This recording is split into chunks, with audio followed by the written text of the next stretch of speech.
ಕಳೆದ ರೀಲ್ಸ್ನಲ್ಲಿ ನೀನೇ ನನ್ನ ದೇವಿ ಹಲಾಲಲ್ಲ, ನೀನೇ ನನ್ನ ಮಹಾದೇವಿ ಅಂತ ಹೇಳಿದೆ. ಏನಾಶ್ಚರ್ಯ, ಎಂತಹ ಪರಮಾಶ್ಚರ್ಯ! ಈ ಹೃದಯಕ್ಕೆ ಮಾತನ್ನು ಕಲಿಸಿದ ದೇವತೆ, ಅದಕ್ಕೆ ನೀನೇ ನನ್ನ ಮಹಾದೇವಿ ಅಂತ ಹೇಳಿದೆ. ಆದರೆ ಹೇಗಾದೆ ನೀನು ನನ್ನ ಮಹಾದೇವಿ? ಒಂದು ಮುಂಜಾನೆ ನನ್ನೆದುರು ಬಂದೆ ನೀನು, ಅಂದೆ ಸಂಜೆ ನಿನಗಾಗೆ ಕಾದು ನಿಂತೆ ನಾನು, ಹೇಳು ಏಕೆ? ಅರೆ, ನಿನ್ನ ನೋಡಿದ ಮೇಲೆ ಮನೆಗೆ ಹೋಗ್ತೀನಿ, ಊಟ ಸೇರ್ತಿಲ್ಲ, ನಿದ್ದೆಗೆ ಜಾರ್ತೀನಿ, ನಿದ್ದೆ ಬರ್ತಿಲ್ಲ. ಅರೆ, ಏನಾಯ್ತು ಈ ಪುಟ್ಟ ಹೃದಯಕ್ಕೆ? ಕಂಡೆ ಶುರುವಾದಂತಾಯಿತು ಡೊಳ್ಳು ಕುಣಿತ.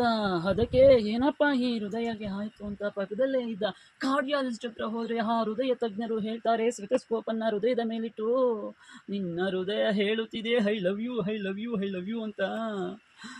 ಏನು ಆಶ್ಚರ್ಯ, ನೀನು ಈ ಹೃದಯಕ್ಕೆ ಐ ಲವ್ ಯು ಅಂತ ಹೇಳುವಂತೆ ಮಾತನ್ನು ಕಳಿಸಿದ ದೇವತೆ, ಅದಕ್ಕೆ ನೀನೇ ನನ್ನ ಮಹಾದೇವಿ. ಎಂತಹ ಪರಮಾಶ್ಚರ್ಯ!